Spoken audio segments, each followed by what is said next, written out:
आज हम लोग पढ़ने वाले हैं क्लास 10 का बायोलॉजी जीव विज्ञान। चैप्टर होने वाला है जनन, जिसको बोलते हैं रिप्रोडक्शन। तो सबसे पहले हम लोग जान लेते हैं कि जनन रिप्रोडक्शन किसे कहते हैं। तो कहती है, देखिए क्या कहता है कि जनन क्या होता है। देखिए कहते हैं जीव जिस प्रक्रम द्वारा अपनी संख्या में वृद्धि करते हैं तो उसे जनन कहते हैं, है ना। कहता है जीव जिस प्रक्रम द्वारा अपनी संख्या में वृद्धि करते हैं तो उसे जनन कहते हैं। तो यहाँ पे देखिए जैसे कि ये गाय है, गाय ने भी अपनी संख्या में वृद्धि कर ली है ना। इसके बाद देखिए जैसे कि ये आदमी है, तो ये भी अपनी संख्या में वृद्धि कर ली है ना। तो जिस प्रक्रम द्वारा ये सब अपनी संख्या में वृद्धि किए हैं उसी को हम लोग क्या बोलते हैं, जनन बोलते हैं। ठीक है, तो चलिए देखिए जनन का कितना प्रकार होता है। तो जनन के दो प्रकार होते हैं। ठीक है, जनन के दो प्रकार होते हैं। तो जनन में जो दो प्रकार होते हैं, पहला होते हैं लैंगिक जनन, जिसको बोलते हैं सेक्सुअल रिप्रोडक्शन, है ना। इसके बाद 2 नंबर में होता है अलैंगिक जनन, जिसको बोलते हैं एसेक्सुअल रिप्रोडक्शन। तो सबसे पहले हम लोग जान लेते हैं लैंगिक जनन सेक्सुअल रिप्रोडक्शन के बारे में, है ना। तो देखिए सबसे पहले लैंगिक जनन के बारे में हम लोग पढ़ लेते हैं।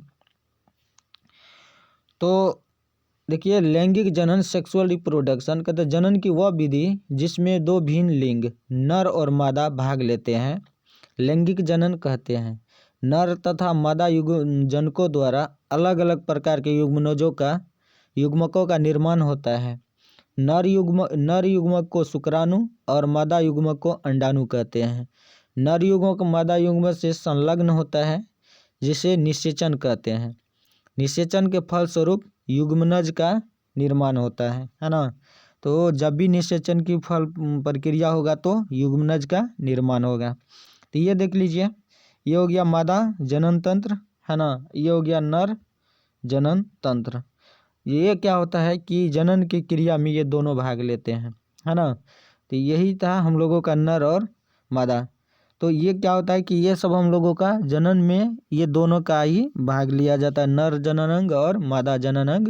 और दोनों के फलस्वरूप दोनों को फलस्वरूप संलग्न क्या होता है, दोनों के संलग्न होता है और जिसके कारण निषेचन क्रिया होता है और निषेचन के फलस्वरूप युग्मनज का निर्माण होता है। तो चलिए आई होप आप लोगों को ये वीडियो समझ में आया होगा। तो अगले हम लोग इसको अगले पार्ट में समझेंगे और भी अच्छा से। तो आप लोगों को यदि वीडियो अच्छा लगा है तो कृपया चैनल को सब्सक्राइब कर लीजिए और हमारे फेसबुक पेज को भी फॉलो कर लीजिएगा। तो मिलते हैं तब तक नेक्स्ट वीडियो में, तब तक के लिए जय हिंद।